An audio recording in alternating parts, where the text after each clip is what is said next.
Voy a leer los versículos que ya vimos en Filipenses capítulo 1.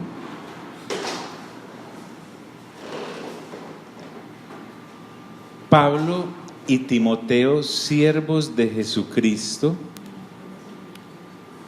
a todos los santos en Cristo Jesús que están en Filipos, a todos los santos en Cristo Jesús que están en Filipos. No era para todos los filipenses, era para los creyentes, para los hijos y las hijas de Dios, personas nacidas de nuevo, con mente dispuesta a renovarse. Por eso les envía esta carta. Con los obispos y diáconos, ya explicamos esos términos. Gracia y paz a vosotros, de Dios nuestro Padre y del Señor Jesucristo. Doy gracias a mi Dios siempre que me acuerdo de vosotros, siempre en todas mis oraciones, rogando con gozo por todos vosotros, por vuestra comunión en el Evangelio, desde el primer día hasta ahora, estando persuadido de esto, que el que comenzó en vosotros la buena obra, la perfeccionará hasta el día de Jesucristo. Como me es justo sentir esto de todos vosotros, por cuanto os tengo en el corazón y en mis prisiones. Recordemos que Pablo estaba preso en Roma, y en la defensa y confirmación del Evangelio. Todos vosotros sois participantes conmigo de la gracia, porque Dios me es testigo.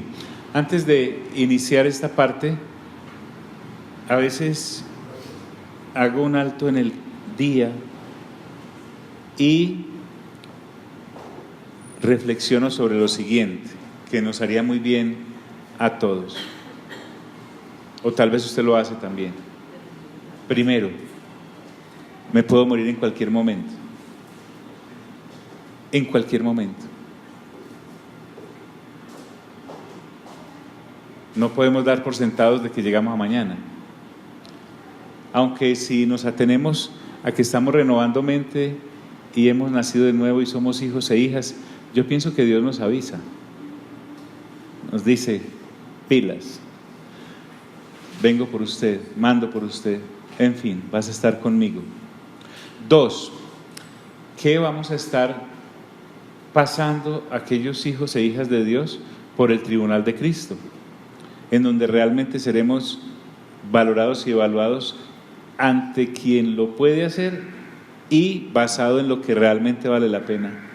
Si vivimos con madera, heno u hojarasca después de haberle conocido y haberlo colocado como fundamento, o si realmente construimos con oro, plata y piedras preciosas. Entonces, en ese orden de ideas, sigo reflexionando y pienso de dónde debe venir mi valoración. Como vimos acá en Filipos, la carta está dirigida a los santos que están en Filipos.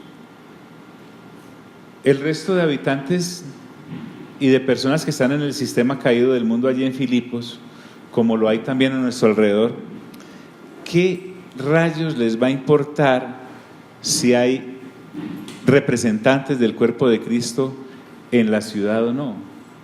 Por lo tanto, jamás esperemos aplausos o reconocimientos de quien no ha nacido de nuevo, o de aquellos que, naciendo de nuevo, no han renovado el entendimiento. Por lo tanto, las cosas de Dios no son su haber, no son su objetivo, no son su meta. Entonces, en estos días hablando con Juanita acerca de que en Hechos 13 nombraron por primera vez a los seguidores de Cristo cristianos, vimos cómo a partir de ahí, si usted nota, creo que tendría que darle una buena repasada, o usted que lo ha hecho, en el Nuevo Testamento es tal vez la única parte donde aparece esa palabra, cristianos. Realmente el Señor habló de hijos e hijas de Dios. Pablo habló de santos y desde luego santas. Pablo habló también de la familia de Dios. Entonces, la pastora luego me hacía caer en cuenta que conocemos a tantos cristianos que realmente no viven conforme a la paternidad que tenemos de parte del Padre, y el comportamiento tampoco es como de hijos e hijas. Entonces ella me decía, he variado mi oración, no estoy pidiendo para que la gente sea cristiana, porque ya hay muchos y deja mucho que desear.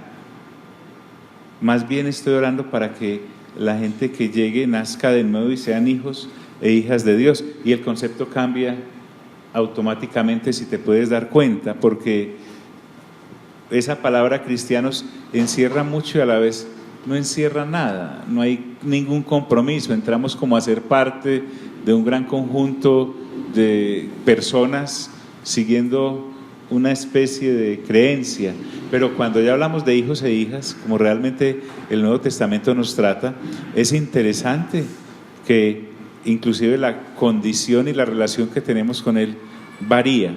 Medite un poquito en eso y verá, porque a veces usted y yo que llevamos meses o años en este trasegar, incluyéndonos nosotros antes de que Dios tuviera misericordia de mostrarnos el evangelio del reino y su justicia, y dejamos por la misericordia de Él de correr detrás de las cosas que son añadidas por el buen Padre Celestial.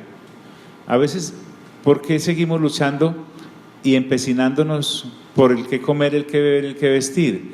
Porque nuestro concepto es de cristianos, no de hijos. Porque mira que el Señor Jesús dice, y vuestro Padre sabe que tenéis necesidad de esas cosas antes que se las pidan. Mira la relación de familia ahí. Bueno, entonces, si tú y yo apartamos mínimo 2 días a la semana para reunirnos como cuerpo de Cristo, a renovar entendimiento, desde luego tú lo haces todos los días, a cada momento, diariamente, mínimo con lo que nuestro buen Dios nos envió a hacer, que es la lectura de los mínimo 9 capítulos diarios. Venir a reunirnos, no esperemos la valoración de los que no han nacido de nuevo, o de aquellos que, siendo cristianos, pues no tienen el concepto claro de renovación de entendimiento. No vamos a recibir una buena retroalimentación ni del mundo ni de aquellos sin compromiso de familia con Dios. Entonces estas cosas que nosotros hacemos no van a aparecer en los periódicos ni en las entrevistas, a no ser que el mundo encuentre algo de Él en nosotros y entonces pueda decir, entrevistemos a esta gente porque están haciendo algo muy parecido a lo que nosotros hacemos, persiguiendo lo que nosotros perseguimos, y entonces tendremos las cámaras y los micrófonos siguiéndonos. Así que cuidado con eso. Si Dios no hubiese dejado el testimonio de las Sagradas Escrituras, no creo que Herodes, aún el mismo Caifás o Anás, hubiesen sacado tiempo para escribir los hechos del Señor Jesús. Y usted no va a encontrar por ningún lado el Evangelio según Herodes, o según Pilato, o según Caifás, o según Anás. No les interesa estas cosas. Dios las dejó plasmadas en la palabra para que realmente aquellos que seamos de su familia entendamos lo que tiene para nosotros en esta vida y en la venidera. Bueno, entonces Pablo continúa acá en el versículo 8 y mira lo profundo de esto. Si uno pasa corriendo no la ve. Pablo, hablándole a los filipenses les dice, porque Dios me es testigo. Pablo está invocando el nombre de Dios con todo el peso que eso conlleva. O sea, Pablo no tiene un conocimiento de Dios de boca hacia afuera. Su conocimiento es interno, su conocimiento es real. Él vive en una constante comunión con el Padre. Para él no es un mito o una persona etérea, para él es real, palpable. Así que cuando en esta conversación que tiene con los de Filipenses dice que Dios es su testigo, él lo está invocando como lo que es, como el Dios soberano, con todo el peso que conlleva saber que Dios existe. Y no solamente que Dios existe, sino cuál ha sido su plan formidable, divino, juntamente con el Espíritu Santo y con el Cristo, para la humanidad, dispensar la gracia para la humanidad de parte de la Trinidad. Entonces, cuando él invoca el nombre de Dios como testigo, mejor, la persona de Dios, no el nombre, como testigo de lo que está a punto de decir y de lo que ya dijo, miren acerca de qué lo invoca como testigo: de cómo os amo a todos con entrañable amor. ¿De quién? De Jesucristo. Entonces, cuando habla de entrañable, recordemos que en la mente del apóstol Pablo está de adentro, allá donde están los intestinos, el hígado, los pulmones. Y habla, cuando dice os amo, no es un afecto, no es algo superficial. Invoca además el amor de Jesucristo, porque lo que Cristo vino a traernos fue el mensaje de amor del Padre. Entonces, lo que a Cristo lo une, que es el ágape, es lo que une a Pablo con los filipenses. Entonces, ese ágape, créame que no es redundante volverlo a explicar, porque usted y yo tal vez lo entendemos de tanto acariciar el término, pero las personas necesitan lo que nosotros ya sabemos, y es distinguir en qué amor nos relacionamos. Yo no me relaciono contigo en un amor filial, no me relaciono contigo en un amor erótico, no me relaciono contigo en un amor superfluo, me relaciono contigo en ágape. Y el ágape ya sabemos lo que implica, es ese amor incondicional que me lleva a entender que no hay nada que pueda romper ese amor. Primera de Corintios capítulo 13. Entonces, esa clase de amor es el vínculo que Pablo tiene con los filipenses, porque es el vínculo que el Padre Dios tiene con Pablo y que el Señor Jesucristo tiene con Pablo, y que el Espíritu Santo, en una de las manifestaciones de su fruto, que es el amor, es lo que tiene. Por lo tanto, cuando él habla con esta seriedad de ese amor, invocando a Dios como testigo y recordándonos que es el entrañable amor de Jesucristo el que lo une a ellos, uno puede, si está despistado, decir, pero ¿por qué le presta tanto interés a esto? Y es que me está hablando de cosas eternas. Primera de Corintios 13 dice que todo pasará, la profecía, por ejemplo, pasará, la misma fe, porque cuando estemos en la presencia de Dios ya no caminaremos por fe sino por vista, porque estaremos viendo cómo fuimos conocidos. Es que realmente eso vale la pena. Esto, en el aspecto patrimonial espiritual, es podríamos decir, de las joyas preciosas de la corona espiritual en que podemos encontrar en Cristo Jesús de parte del Dios eterno. Porque Dios me es testigo de cómo os amo a todos vosotros con el entrañable amor de Jesucristo. Y él continúa expresándonos que vive una vida constante de oración. Esa vida constante de oración, me dice Pablo, y esto pido en oración. Durante décadas fui patrocinador de la esclavitud de presentarle proyectos a Dios. Vamos a orar presentándole nuestros proyectos, ¿recuerdan? No me da pena porque fui equivocado de buena fe, pero me da una vergüenza en el sentido de que estábamos pidiéndole cosas al Señor y parecía loable y bien para una vida infantil en el Señor.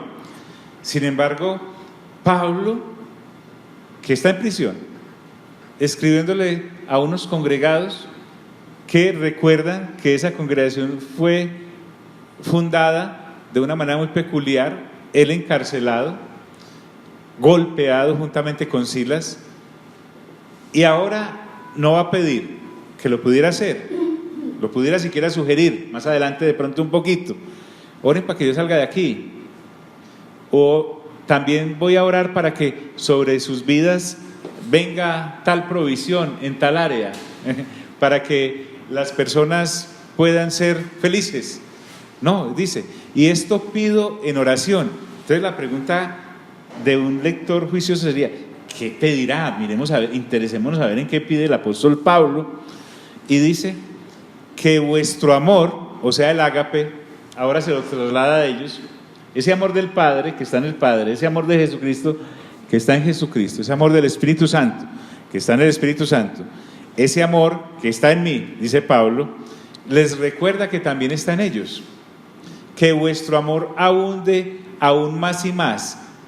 Bien, y uno va a decir: ¿para qué? Para que estemos más unidos. Sí, pero además de eso, en ciencia y en todo conocimiento. Nuevamente, la palabra es ágape, es el amor de Dios en nosotros. Ahorita teníamos una conversación con alguien tratando de renovar un poquito de entendimiento, y esta persona entiende el ágape como el amor de Dios por nosotros.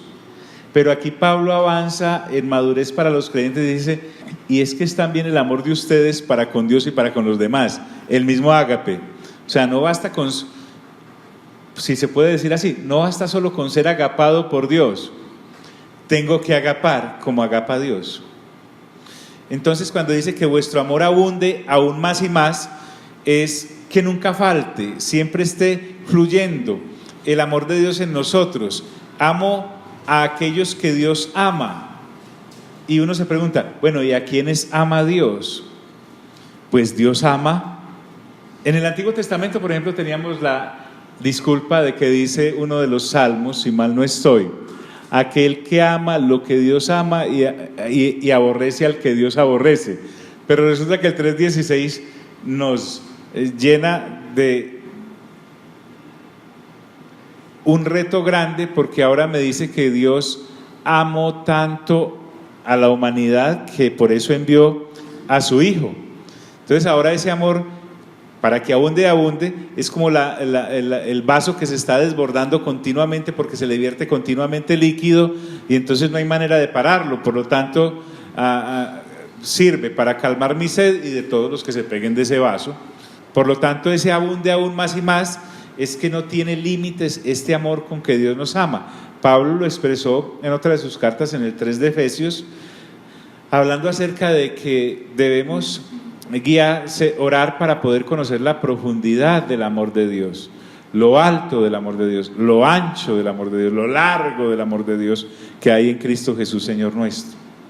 Entonces, ese abunde más y más es un continuo crecimiento. No es que llegué ya al octavo dan de amor ágape, no, es que cada día crezco y crezco en amor para con todo lo que Dios ame y todo con aquel al cual Dios ame. Da la manera de un río que no se agota, no es un estanque, siempre fluye. Nosotros vemos estos ríos ya grandes creciendo y muchas veces haciendo estragos, pero si vamos allá a donde nacen, pareciera que no tiene mucho que ver el manantial, la fuente, el nacimiento con toda el agua que vemos aquí abajo. Es impresionante, de eso se trata. Podríamos recordar aquello que dijo, que de su interior correrán ¿qué? Ríos de agua viva. Ahora, ese amor Pablo lo direcciona al conocimiento.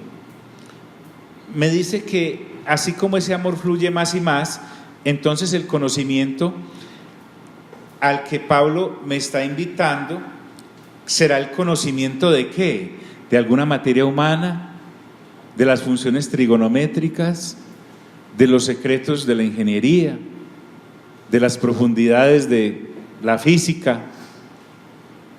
Resulta que este amor y este conocimiento en abundancia, en constante crecimiento, es crecer en el conocimiento de todo lo que a Dios se refiere, absolutamente todo. Pablo está diciéndonos, quiero que conozcan a Dios en toda su plenitud, todo.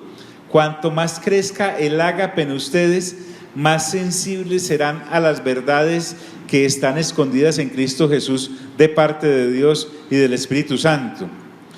Y ese conocimiento que emana de este amor que fluye y crece diariamente no nos va a separar de los demás, nos va a unir más a ellos. Porque cuando el conocimiento no es basado en este amor y no es en la persona de Dios, definitivamente envanece. Y el conocimiento que envanece separa a las personas entre el que sabe y los que no saben, la masa bruta y el luminar acá, el faro del conocimiento. Mas no es así entre nosotros. Entonces este amor que crece más y más, que me lleva al conocimiento de Dios, en vez de alejarme de la gente, me acercará a ella. ¿Por qué? Porque en el amor en el que Dios está pidiéndome que me manifieste, me acercará en el diario de vivir más a la gente. ¿Por qué? Porque la gente es en últimas la necesitada. ¿Sí me hago entender? ¿Por qué? Porque para muestra un botón. ¿Quién puede saber más que la Trinidad? ¿Quiénes pueden saber más que la Trinidad? Nadie. Y resulta que entre ellos deciden que el Señor Jesús sea el Cristo que va a dirigir a la humanidad hacia el conocimiento de Dios. Entonces el Señor Jesús, en vez de alejarse de la humanidad, se acercó a ella. ¿Y quién puede saber más? ¿Ustedes se imaginan la paciencia, el amor con el que el Señor Jesús podía mirar a hombres sapientes como el mismo Nicodemo, el mismo Saulo, pero que basaban sus conocimientos en algo intelectual, no en el ágape, y por lo tanto eso los apartaba? Hasta que, por ejemplo, Saulo tiene ese encuentro con la misericordia de Dios y ahora él se vuelca hacia la humanidad que antes perseguía, y a los que quería matar ahora se les ponía de frente para que lo mataran.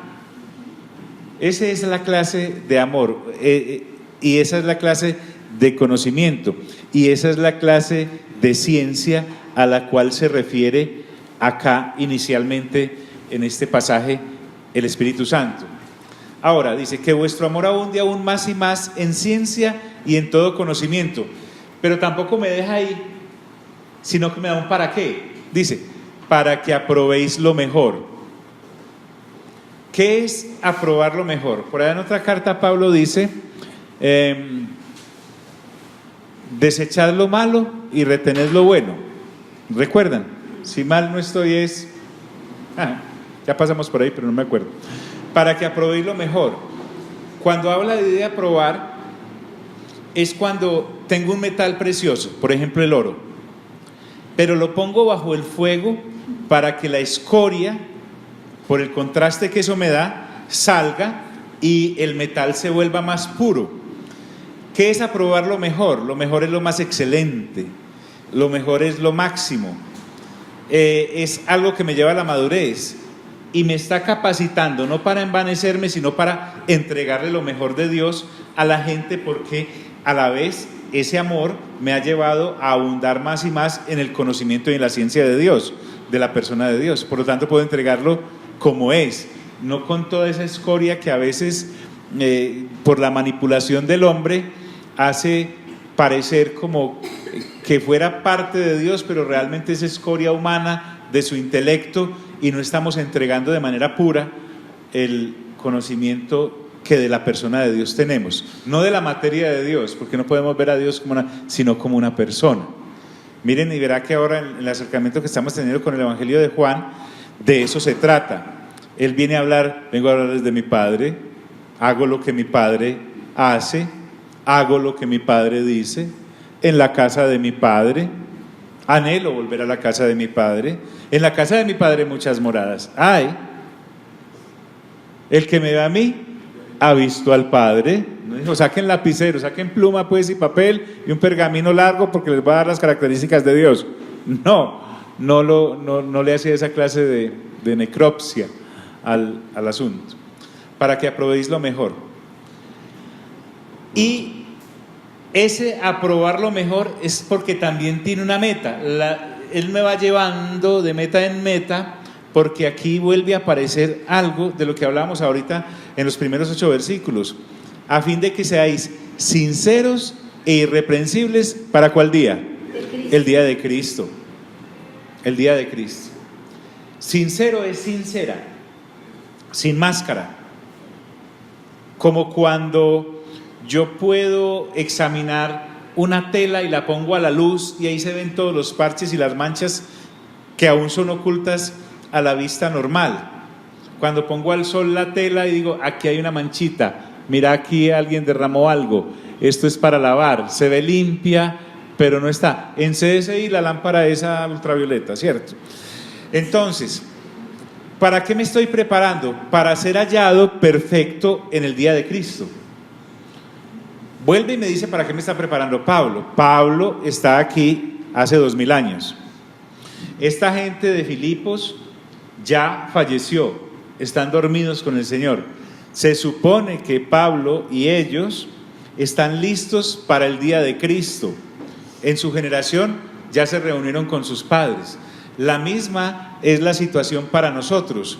Entonces, cuando habla de perfectos, para que seáis sinceros e irreprensibles, es perfectos. ¿Para dónde? ¿Para cuándo? ¿Para quién? Mejor, ¿para quién? Para el día de Cristo.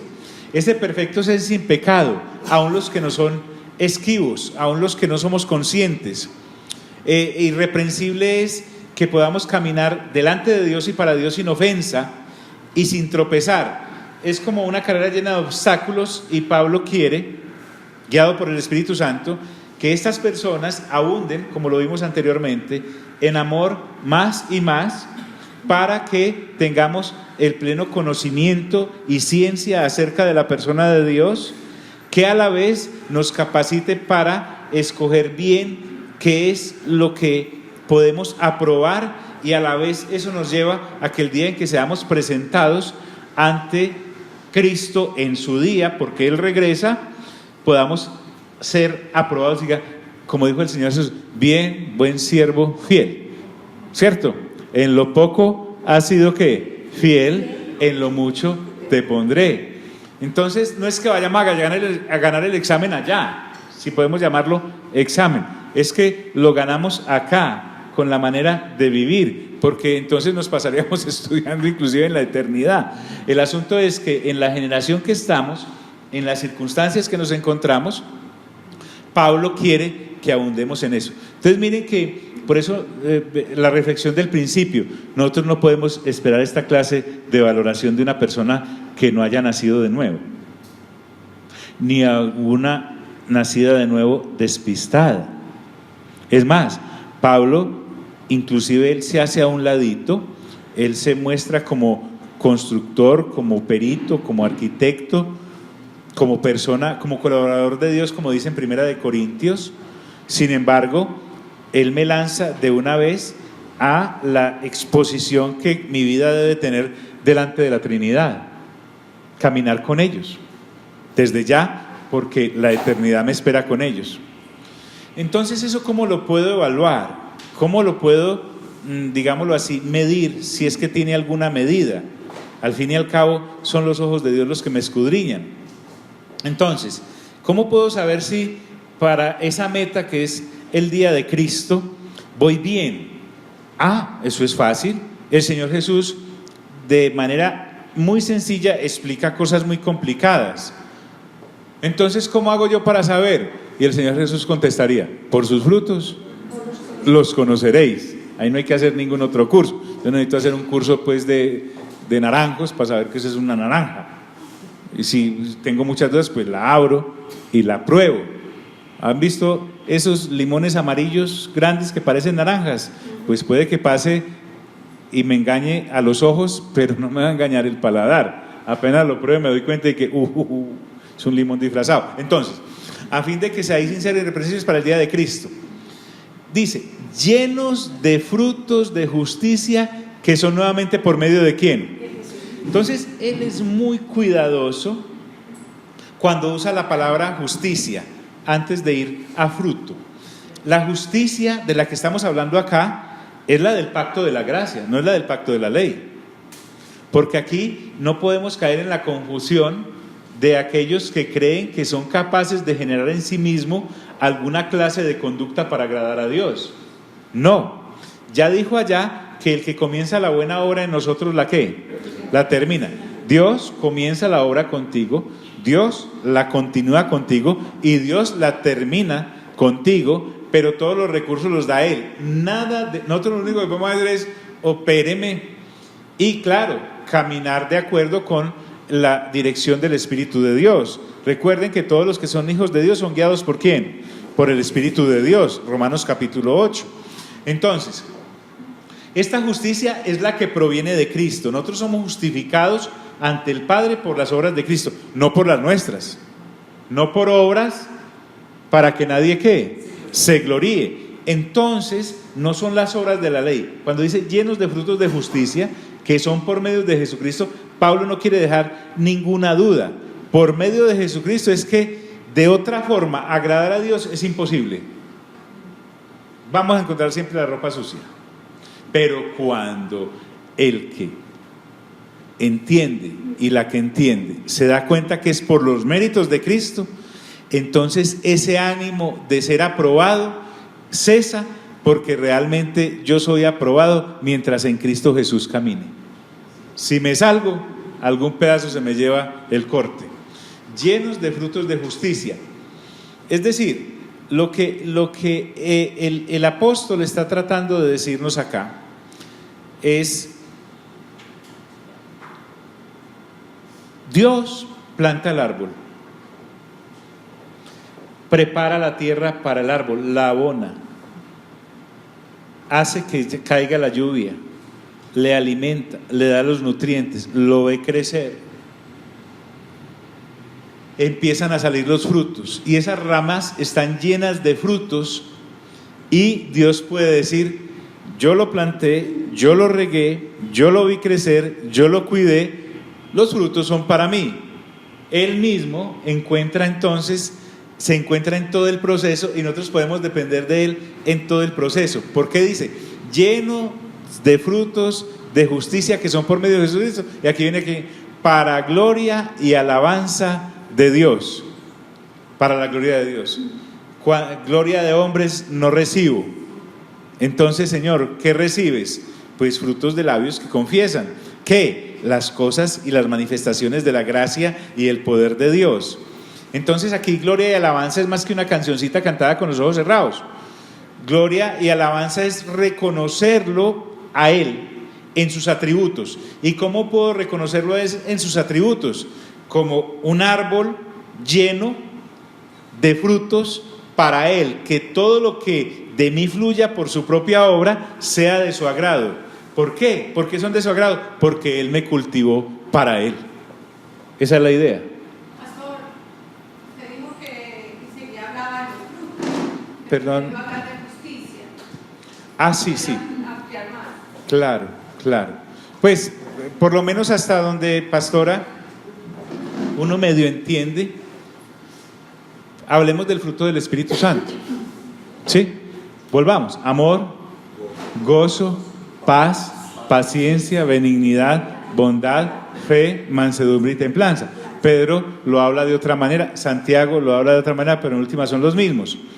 Entonces, pienso yo, pastora, que es vivir la vida del Espíritu. ¿Y cómo se vive la vida del Espíritu?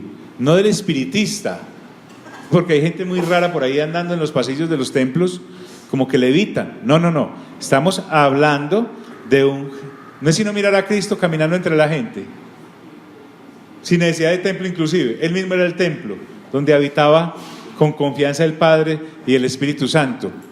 Dice él, vendremos y haremos morada en esa clase de personas. Entonces, hasta ahí, pastora, tengo la luz. De pronto, en unos añitos más, veamos algo, o aquí más adelante en la misma carta, de pronto. Entonces, mi vida, nuestra vida, es que ya no es mi vida, tampoco podemos hablar así. ¿De quién es? ¿De quién somos? De Él. Por lo tanto, ya no vivo yo, sino que Cristo vive en mí. Y lo que vive en la carne, o sea, en este cuerpo, lo vivo para la gloria de Dios y del Hijo de Dios. Entonces, para la gloria y alabanza de Dios. Después de esta pausa, Pablo empieza a informarlos acerca de cómo le está yendo a él en Roma, cómo van las cosas allá, ahora que en prisión está. También pasa a informar. Hablar con Pablo era hablar de un noticiario del Evangelio, de cómo iba la obra y cómo la encontraba, hasta dónde la llevaba con el ministerio o don o función que Dios le había dado. También Pablo va a empezarles a hablar un poquito de cómo está el equipo de trabajo con el que él está allí. Aunque estaba en prisión, no había cesado de laborar, ya lo vimos, para la obra de Dios. Y también quiere comunicarles un poco en qué puede ayudarlos a los de Filipos, y los de Filipos en qué pueden ayudarlo a él. Entonces, cuando dice quiero que sepáis, hermanos, voy a darles un informe de cómo están las cosas aquí, desde la prisión, cómo andan las cosas en Roma. Ven que Filipos estaba por allá y Roma estaba por allá, pero aunque él estaba preso, quería darles información. Esto me llama mucho la atención. Cuando una persona normal está en problemas, por lo general se encierra, ¿sí o no? Pone como el armadillo una coracita, porque está bajo ataque. Aquí vamos a ver un principio de reino, no de humanos, sino de reino, y es, por el contrario, cuando esté en eso, ábrase y cuente. Pablo no anda por acá como en prisión, ha escrito, no, nada, está deprimido. No. Aquí tenemos un Pablo comunicador, inclusive proactivo. Él es el que está enviando la carta, sin que ellos se la pidieran. Y les dice, quiero que sepáis, y vuelve nuevamente, ¿qué? Hermanos. Esto no es para todos los de Filipos, para el tendero, para el empresario. Pues si ese tendero y ese empresario son creyentes, son hijos e hijas de Dios, nacidos de nuevo, la carta les llega. Pero esto no tiene por qué entenderlo el que no es cristiano. Quiero que sepáis, hermanos, dice Pablo, que las cosas que me han sucedido, Pablo se amalgamaba con el Evangelio. Ver a Pablo era ver el Evangelio caminando. Ver a Jesús era ver el Evangelio caminando. Pablo quiere decirles, no espero lo menos de ustedes, debe ser lo mismo. Es decir, no puedo hablar de mí sin hablar del Evangelio. De hecho, por el Evangelio es que estoy aquí en prisión. ¿Por qué? Porque el Evangelio es el aire que respiro. El Evangelio es la sangre que corre por mis venas. Yo vivo por eso y para eso. No hay otra razón en mi vida para existir. Recuerden que cuando está allá en Hechos capítulo 26 y en Hechos capítulo 28, desde el 26 hasta el 28 más o menos, usted va a encontrar que Pablo termina ese periodo de ministerio en una casa alquilada. Está preso, pero todavía tiene la oportunidad de alquilar un lugar en donde pueda estar, y en esa casa recibe visitas, no para armar un mitin para que lo saquen, sino para armar y seguir propagando el Evangelio del reino. Entonces, cuando él recibe visitas, es para hablar del reino, no de su situación en prisión, no para armar un combo que lo saque de la cárcel. Pablo cuando está allí es, lo que quiere decir, miren, no sé si todavía usted está luchando con esa bipolaridad.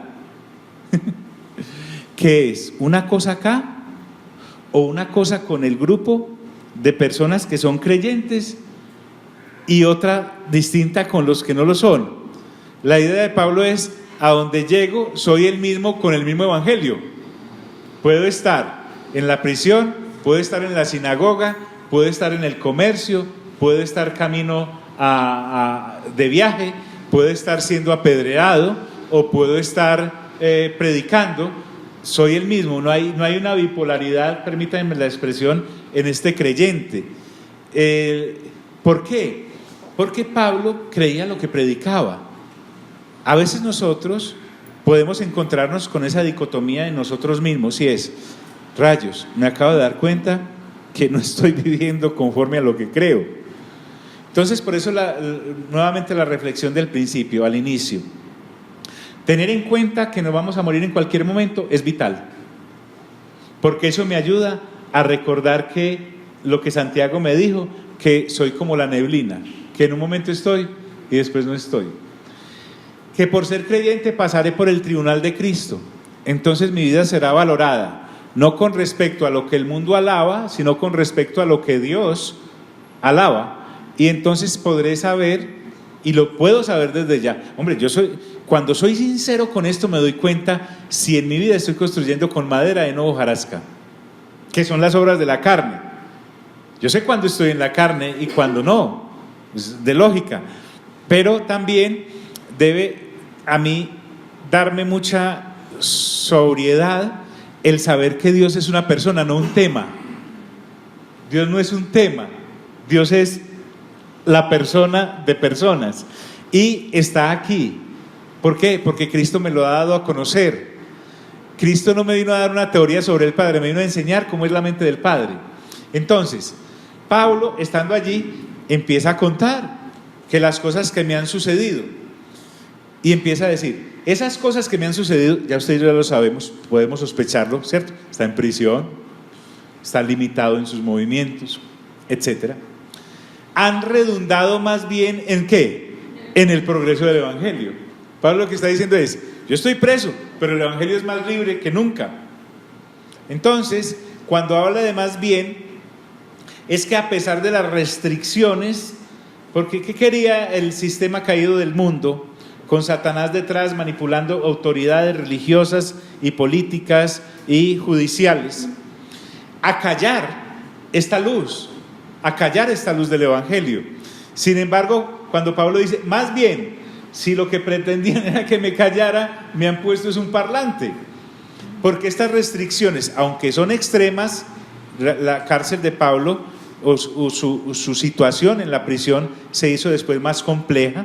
Recuerden que allí lo dejamos en el 28 en una casa alquilada, pero cuando ya lo vemos allá en segunda de Timoteo, lo vemos a punto ya de ser sacrificado. Entonces le habían restringido. Sin embargo, así fuese allá en esa casa o no, en la situación del proceso judicial que le está llevando, el progreso era constante en Pablo. A Pablo no lo apabullaba eso porque él sabía que era un apóstol preparando un ejército, y para preparar un ejército hay que eliminar las barreras para poder seguir propagando esa misión que él tenía. En vez de apabullarlo, Pablo puede decir, esta situación ha redundado más bien para el progreso del evangelio. Miren que él pone el progreso del evangelio. A él no le importa si él progresaba o no, en el sentido de el aspecto humano y del aplauso, como va bien en una fábrica de tiendas, no. A él sabía a qué le había vendido su vida y quién se la había comprado y a quién le pertenecía. Pablo era consciente, o sea, para Pablo no era, cuando él escribe Primera de Corintios capítulo 15 y habla de la resurrección, él no está pensando, ojalá sí sea verdad que eso que resucitamos, pues porque no aquí queda mucha gente embalada. No, él sabía que iba a resucitar. ¿Será que, imagínense con todo ese proceso de tener cadenas y todo, hasta acá yo ya debería tener? Él decía, pues sí, estoy desgastando aquí mi cuerpo, pero ya hablé de que recibiremos un cuerpo nuevo, que seremos transformados en la resurrección. Por lo tanto, usemos con todas estas limitaciones físicas, biológicas, de clima y todo que hay, porque Pablo creía en eso. Pablo creía en todo lo que escribía, porque Pablo había recibido la revelación del reino de Dios y su justicia. Entonces, en vez de estarse quejando, dice, de tal manera ha redundado para progreso del Evangelio, que las prisiones que sufro se han hecho patentes. Es decir, todos aquí en el pretorio, todos aquí en Roma, este engranaje judicial que me tiene preso, para ellos es evidente cuál es la causa de que yo esté preso, por predicar el Evangelio. O sea, yo no estoy acá porque, pues, por un delito de los que puedan encontrar en sus códigos. Yo estoy acá por Cristo, por el Evangelio de Cristo. Qué interesante poder decir eso. Y porque estoy dispuesto inclusive a morir por esto mismo, porque para mí no es una charla, no es una broma. Les decía, tal vez sí un poco en broma, que Pablo no estaba en esta situación diciendo, ya, me hubiera quedado como callado. Yo por qué apelé, hombre, yo por qué apelé, no estaría aquí si le hubiera dado una platica a ese funcionario. Recuerdan que por ahí había uno que lo mandaba a llamar a ver si de pronto le soltaba el billete y lo dejaba salir. No, cuando él le dice, por allá otro viene y dice, no, es que si este no hubiera apelado a César, pues lo podríamos soltar, pero como apeló, allá fue a dar. Pablo no estaba pensando, yo por qué no me casé con la vecina, ella me mira con la compañera del seminario en Gamaliel, yo por qué no, porque como me tomé esto como tan a pecho, como tan en serio, como me iba bien con las carpas en Tarso. Entonces, pues como es eso, como en una crisis existencial. No, él iba de frente. Él iba de frente, dice, de tal manera que mis prisiones se han hecho patentes. Yo pienso que estos hermanos de Filipos leían esta carta como en otra vez. Wow, pero y entonces, pero no es Pablo, es Cristo en él, completa vida en él. De tal manera que mis prisiones se han hecho patentes en Cristo. Es decir, Cristo, miren lo que él dice. Acaba de decir allá que invocaba a Dios como testigo del amor que lo unía a ellos, que lo unía al Padre, que lo unía al Hijo y que lo unía al Espíritu Santo y a los de Filipos. Y ahora está diciendo que la vida de él era patente, primero en Dios, él era el primero que tenía que agradar. Aunque en una escala menos importante, él va a reconocer que los seres humanos también reconocían. Los cristianos que eran cristianos decían, uy, no, ese Pablo teso, no, y yo de toda aquí libre y no digo ni pío, porque me da pena por todas las cosas que pueden ocurrir, etcétera. Pero inclusive los que lo tenían preso decían, pero ese tipo tan charro, hasta resultaban creyendo los que lo tenían preso. Pero él no arranca por ahí por donde arrancaríamos todos, no comienza por ahí, fulanito me reconoce, el pretorio me reconoce, no, él dice, en Cristo, mis prisiones son evidentes en que, o sea, Cristo sabe que estoy aquí por Él y por su Evangelio, y no se lo estoy echando en cara, sino que esto, o sea, si Él nos tomó en serio al venir, yo lo tomo en serio al vivir. De eso se trata. Entonces, y pasa en todo el pretorio, sí. Podría parafrasearse diciendo que cada circunstancia que sucede es para dar una oportunidad para presentar el Evangelio. Perfecto. Mira y verás que sí. Dice, no solamente en Cristo es evidente, sino ahora en todo el pretorio. Entiéndase por pretorio, haga de cuenta que usted está allí en la Alpujarra, en todo ese sector de juzgados, ¿sí? E igualmente el andamiaje jurídico romano en Roma, valga la redundancia, tenía sus funcionarios, tenía sus instancias en el proceso como tal. Si usted lee Hechos de los Apóstoles desde que Pablo comienza en prisión y lo mira con unos ojos jurídicos, se va a dar cuenta que él estaba agotando procesos aún dentro del sistema jurídico romano. Ahora, cuando se refiere al pretorio, Pablo no está hablando de otra cosa, no está hablando del edificio, no está hablando de los cuarteles, no está hablando del palacio como tal y de los ladrillos. Él está hablando de las autoridades judiciales ante las cuales tenía que presentar una defensa, porque tampoco se podía quedar callado. Por ejemplo, aquí cabe recordar que Éfeso recibió una carta. La carta a los Efesios también fue escrita desde este mismo lugar. En Efesios 6:20, él nos recuerda que es embajador de Cristo en cadenas, del Evangelio en cadenas. Entonces, la situación es más o menos esta. Pablo no se refiere al edificio, Pablo no se refiere a lo espectacular de sus audiencias.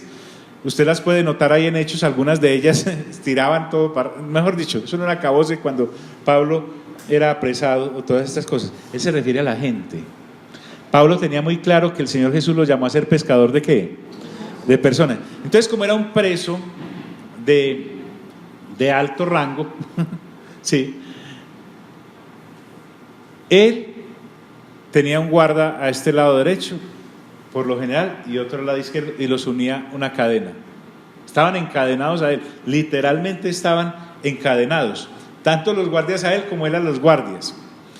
Pero si vemos bien, no sabemos quién estaba más en peligro, porque para Pablo esa era la mejor oportunidad, porque tenía mínimo dos individuos pegados a él, y él empezaba a hablarles del Evangelio. Usted se imagina a Pablo diciendo: a ver, muchachos, yo qué les cuento, a ver, empecemos. Les podía hablar de Noé, les podía hablar de Isaac, les podía hablar de Abraham, les podía hablar de Gedeón, les podía hablar de José, les podía hablar de Barak, les podía hablar de Jefté, les podía hablar de Daniel, les podía hablar de Isaías, les podía hablar de Jeremías, les podía hablar de Malaquías, les podía hablar de Ezequiel, les podía hablar de todo, y fuera de eso ya los traía y cambio de guardia. Entonces, muy fácil, le ponían otros dos y seguía con ellos el mismo proceso. Muchos de ellos tal vez pensaban: ¿con quién nos tocó? Con el de con aquel, ¿no? Y ni modo de decir que no, porque pues somos soldados. Y otros tal vez decían: hombre, pero a mí me interesa seguir escuchando el tema. O sea, Pablo era un pescador aún en cadenas, entonces tuvo peces a granel por espacio de 2 años como mínimo, allá en esa casa, constante. Estaba hablando con alguien acerca de que, o medio me insinuó que qué rico servirle a Dios, pero la palabra servirle a Dios en la actualidad dentro del organigrama de las instituciones y organizaciones se muestra como si fuera un empleado de algo, pero resulta que ser misionero de Dios es en el lugar donde Dios me ponga. Hombre, si estoy en una empresa, esa es la gente que Dios me puso. Si estoy en prisión, esa es la gente que Dios me puso. Si estoy en urgencias, esa es la gente que Dios me puso. En mi familia. Entonces, Pablo me muestra que no tengo que ir a ningún lado para predicar el Evangelio. Ahí donde estoy está bien. Entonces, el concepto de misiones y de gente viajando, muy chévere, muy chévere. Evangelismo tribago. Pero el asunto es: ¿y qué si no? ¿Qué hacemos con los que no pueden salir? Pues no le sirven a Dios. Ay, yo sí quisiera servirle a Dios, pero me gustaría ir como en, no sé, allá en Hawái, no sé, ir a evangelizar toda esta gente en Madrid. Entonces, a Cristo le era claro la vida de Pablo, o sea, a Dios. A sus captores era evidente que Pablo era un hombre de Cristo, pero es interesante que a los cristianos también se hizo evidente que Pablo es un hombre de Cristo, porque la gente que lo visitaba podía ver la entrega y el empeño con el que Pablo se disponía para las cosas de Dios. Por lo tanto, lo que dice la pastora, Pablo estaba en una situación extraordinaria para compartir el reino de Dios. Entonces, no solamente evangelizaba a los del pretorio, no solamente sabía que estaba viviendo una vida agradable a Cristo, a pesar de que estaba en la cárcel, ante las sociedades, no, yo que me sentí una vez con él, ahora me habrán fotografiado, me van a seguir la lista tal. No, el asunto es que Pablo, donde estuviese, transpiraba el Evangelio, no se mojaba del Evangelio, él salía de dentro de él. De manera que aún los mismos creyentes, cuando iban a visitarlo, salían motivados. ¿Por qué? Porque tanto los hermanos en Roma como los que estaban lejanos geográficamente, como los de Filipos, al ver los ánimos que Pablo le daba, porque recuerden que Filipenses es la carta del gozo.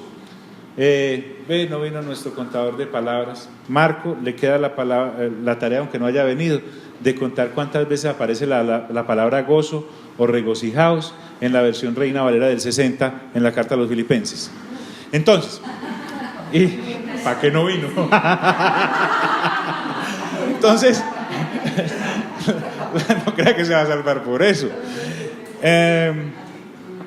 Entonces, estos hermanos que estaban en Roma y los lejanos que estaban en Filipos, dice Pablo que la mayoría de los hermanos cobraban ánimo en el Señor con sus prisiones. O sea, no era que algunos sí estaban contentos porque Pablo estaba en prisión, ahorita lo vamos a ver, no, ya no alcanzamos, lo vamos a ver después. Entonces, Pablo, ojo pues, no estamos engrandeciendo a Pablo, póngale cualquier nombre a una persona nacida de nuevo que ha renovado entendimiento y ha madurado.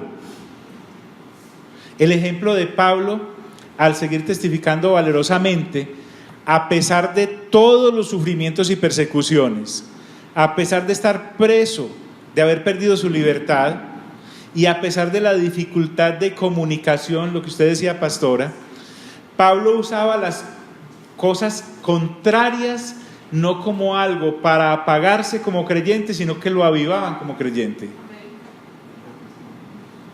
Cuando en el sistema del mundo caído, de gente no nacida de nuevo, las situaciones difíciles son las que lo opacan y lo acaban y lo aíslan. Pablo podía estar de luto, pero podía hablar de la resurrección. Tenía tema para esta vida y para la venidera. Entonces los hermanos que visitaban a Pablo y lo ven en esa situación, en vez de, si llegaron allá para darle ánimo, salían animados. Si llegaron allá para condolerse de él, decían, pero aquí no hay ninguno como quien condolerme. Entonces, estos hermanos, y yo sé que todos hemos pasado por ahí, esa tendencia a quedarnos callados por temor a la humanidad, porque si hablo de Cristo, ¿qué dirán? Porque si hablo de Cristo, ¿qué perderé? ¿Qué me quitarán? El saludo, trabajos, empleos, o nos apartarán, nos aislarán, o nos atacarán. Ese temor humano, perverso. Si yo llegaba a visitar a Pablo, y lo estamos visitando ahora 2000 años después, entonces los obligaba a ser más osados. Y dice, se atreven mucho más a hablar la palabra sin ¿qué? Sin temor, porque uno en este caminar o tiene fe o tiene miedo, pero no puede tener las dos cosas. Usted tiene fe o tiene miedo, pero no puede tener las dos cosas. Entonces, esas circunstancias a Pablo lo llevaban a perseverar en la difusión del Evangelio en medio de esas pruebas. Y la gente, motivado por las pruebas que estaba llevando Pablo, hablaban del Evangelio. Mi pregunta hoy es, ¿las pruebas tuyas a qué motivan a los demás? Porque una plañidera no tiene nada que ver, una plañidera, una lamentadora contratada para un velorio para que llore lo ajeno, a veces no tiene nada que envidiarle a algunas personas que en medio de las pruebas, en vez de hablar de Cristo, hablan de sus pruebas y ponderan sus pruebas. Pablo no, aquí bien, hago ejercicio con estas cadenas de paso, y le hablaba a los soldados. Imagínate, estos soldados encadenados a él se tenían que aguantar el sermón. Y recuerden que Pablo no hablaba poquito. Entonces, se atreven mucho más a hablar la palabra sin temor. Entonces, yo creo que hoy podemos dejar ahí, porque lo que sigue es algo que nos va a motivar mucho, sobre todo cuando tenemos personas que nos atacan, sobre todo cuando Pablo nos va a enseñar a diferenciar en los siguientes versículos que si realmente estoy inmerso en Él, en Cristo, cualquier circunstancia, inclusive de ataques severos de parte de personas, nosotros tenemos que diferenciar si la persona que está atacando nos está atacando a nosotros o al Evangelio, o si está atacando al Evangelio y a nosotros, o si está atacando el Evangelio y no a nosotros. Y vamos a ver Pablo qué nos va a enseñar por el Espíritu Santo frente a ese. Recuerden, estamos hablando con un ser humano para el cual en la vida no había nada más, ni en esta ni en la venidera, sino comunicar fielmente el conocimiento de la persona de Dios que le había sido revelado. Él no quería absolutamente nada para él. A eso es lo que nos vamos a enfrentar. Muy bien. Padre, te damos gracias por esta oportunidad que nos has dado de reunirnos en torno a tu palabra. es algo extraordinario. Permítenos seguir abundando en amor, más y más, para que eso nos lleve a conocer más y más de ti como persona, y para que eso nos lleve a aproximarnos más a la gente y no alejarnos, y para que eso nos lleve a aprobar lo mejor para presentarnos ante ti el día que nuestro Señor Jesucristo retorne, independientemente si a tu retorno, Señor Jesús, estamos en este cuerpo o ya estamos entre los que duermen, sea lo uno o lo otro, no hay problema. Delante de ti estaremos. Amén, amén y amén.